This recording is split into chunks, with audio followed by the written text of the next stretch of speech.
àmọ́ ìyẹn máa ń gbàgbé ọ̀pọ̀lọpọ̀. Ànábì ní Abu Huraira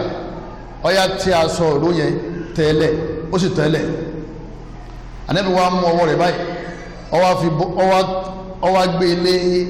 aṣọ yẹn láàrin nígbà tí yẹn bá fẹ́ ju nǹkan sírí aṣọ. Ànábì fi ń pòwe fún ní o èdèpá Ànábì ń sógun o tọ́ ìlú àwọn fún jálà bí ó sì ìsìn wọn tó bẹ̀rẹ̀ pé ilẹ̀ àmú ń bẹ́ o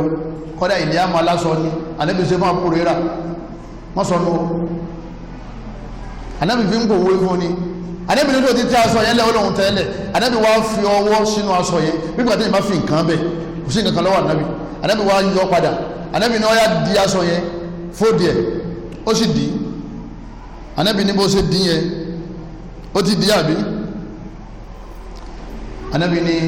mo fi pòwe fún ọ ní gbogbo ń tọ́ bá ti kó sí ọpọlọ rẹ níjòkó mi ń bí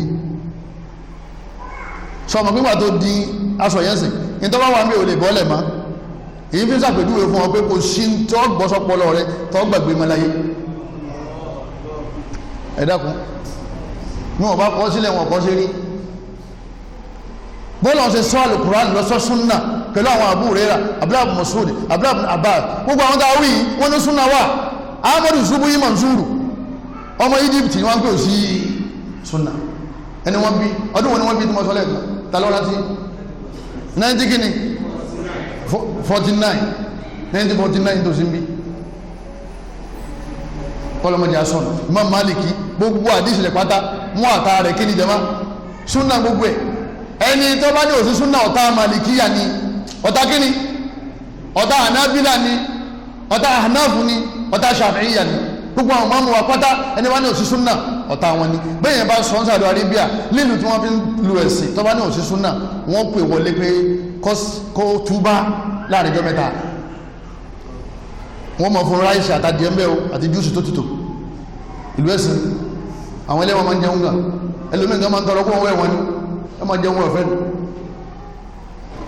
lẹ́yìn ọjọ́ mẹ́ta tó bá ní bákan náà ni wọ́n sì yọ eré rẹ̀ kó lọ́rùn rẹ̀ àádà káfẹ̀ kèfèrí ni Ọlọ́run rẹ̀kọ́mẹ́ndì ànábì òun ní ànábì wà rẹ̀kọ́mẹ́ndì fún àwọn alfa láti gbà náà Abu Hurairah ní fọ́dọ̀ mọ́mùtù èmi náà mo sì wá sọ aṣọ náà mo so nígbà tẹ́yìn bá so owó báyìí fama nasitu shay'an ba'dahu láti gbà yẹn èyí ní gbọ́ nǹkan kan lẹ́nu ànábì àfi kó dúró ní apọlọ mi èyí sì nígbàgbé rẹ̀ ẹ̀yọ́ máa yá mi nínú ẹ̀sìn wa àwọn èrè wọn àwọn tí wọ́n kó wá náà sẹ́yìn pé a ti ṣe lọ́dún rẹ̀ gbogbo láti yẹn jùsù bí wọ́n tó mú mi wá a tún ṣe lọ́dún rẹ̀ bí wọ́n tó mú mi wá a tún ṣe lọ́dún rẹ̀ nítorí pé ìpìlẹ̀ ẹ̀sìn òun náà ní súnà mo wá ń pè gbogbo wa sákèèsí tá a bá ti rí wọn lérí nẹ́ẹ̀tì nítorí eré nẹ́ẹ̀tì kálukú tí kó fáírọ́sì ń ṣe ọ̀pọ̀lọmọjà sí àgbákò tá a bá ti bá wọn pàdé lérí rédíò lérí tẹlifíṣàn bá bá ti bá wọn pàdé nílùú kan àbí wọ́n dẹ́gbẹ́lẹ̀ àbá arẹ́ nìkan nínú ẹbí wa àbọ̀rẹ́ wa àbọ́mọ tọ́fẹ́ máa nírò rí wọn láti tè máa sọ fún wọn pé nínú àwọn fírikọ́tù dọ́là ni wọn àwọn ìjọ tí wọ́n ti ṣe kíní tí wọ́n ti sọnù kọlọmọjà sọnù ihdina siratal mustaqim ọlọmọsà fìlà sójú ọ̀nà siratal ladhina an'amta alayhim ojú ọ̀nà àwọn tó parí ìdẹ̀ra rẹ̀ lẹ́nu àwọn anábì ọlọ́ ghayril maghdubi alayhim yàtọ̀ sí ojú ọ̀nà àwọn Yahudi àwọn ni wọ́n dá káyọ̀ súnà kúrò ní Kùránì lẹ̀ àwọn Yahudi wala dhalin àtòjú ọ̀nà àwọn Nasara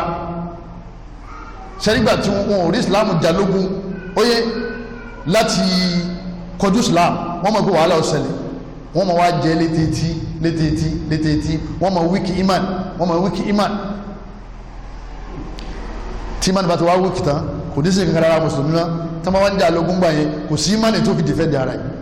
nínú agbára wa nínú iman wa òun náà ni àtàmásùkù bí asúnà ká di súnà mú àti súnà mustahabba o àdébí ni ẹ ṣe tẹ́ ẹ bá ṣe nídìyà o ẹ jẹ́ àbá ṣe súnà muakkada o ládàá rẹ̀ pọ̀ àmọ́ tẹ́ ẹ bá ṣe ẹ nídìyà ẹ jẹ́ àbá ṣe súnà wájibà o súnà dandan ọgbọ́dọ̀ má ṣe ẹ jẹ́ àbá ṣe ká má bàa di ọlọ ká sì di ahlu súnà wal jamaa ká máa tẹ̀lé àwọn tí wọ́n ń tẹ̀lé súnà àtàwọn jamaa mùsùlùmí gbogbo ẹni tí ń yapa súnà ká máa jìnnà sí àádà zamanul fitna àsìkò táwà yìí àsìkò wàhálà ayé ni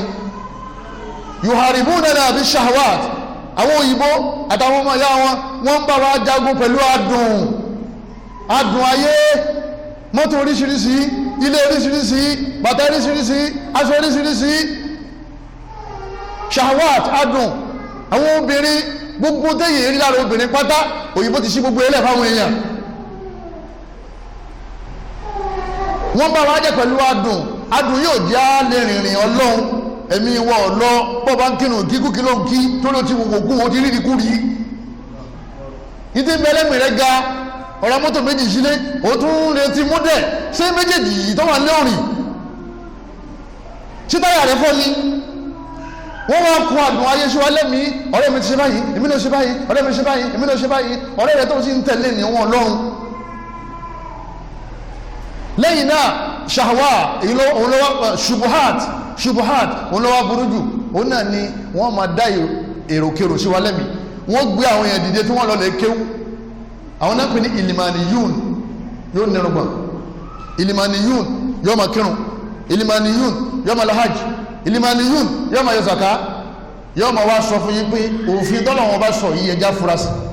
kò básìkò yìí mọ́ má. obìnrin kan ó wà lára wọn, obìnrin kan ó kàwé lu ìbò dáadáa, ọ̀tọ̀ ní tání kọ́lẹ̀ lè kọ́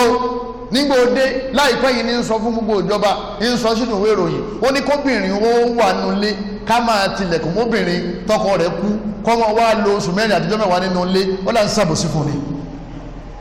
gbogbo àwọn àlùfáà ni wọ́n dìde ńlẹ̀, wọ́n ní àfikún wọn yanjú ẹ̀ nínú fámílì àfáàgbà. nígbà tí atẹ́gùn wọn ń gbé ológi lọ́bàá ìwọ́n tó wá kíhun táwọn ẹbí ti yóò kí kọ́ kọlọmọjá sọ́nù.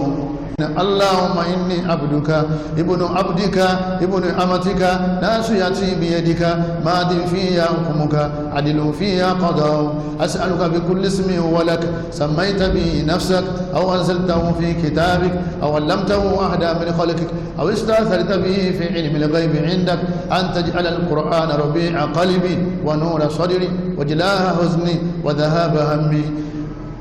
اللهم نسألك فعل الخيرات وترك المنكرات وحب المساكين. اللهم هب لنا من أزواجنا وذرياتنا قرة أعين واجعلنا للمتقين إماما. ربنا آتنا في الدنيا حسنة وفي الآخرة حسنة وقنا عذاب النار. ربنا لا تزغ قلوبنا بعد إذ هديتنا وهب لنا من لدنك رحمة إنك أنت الوهاب. سبحانك اللهم وبحمدك أشهد أن لا إله إلا أنت أستغفرك وأتوب إليك والسلام عليكم ورحمة الله وبركاته. الحمد لله رب العالمين.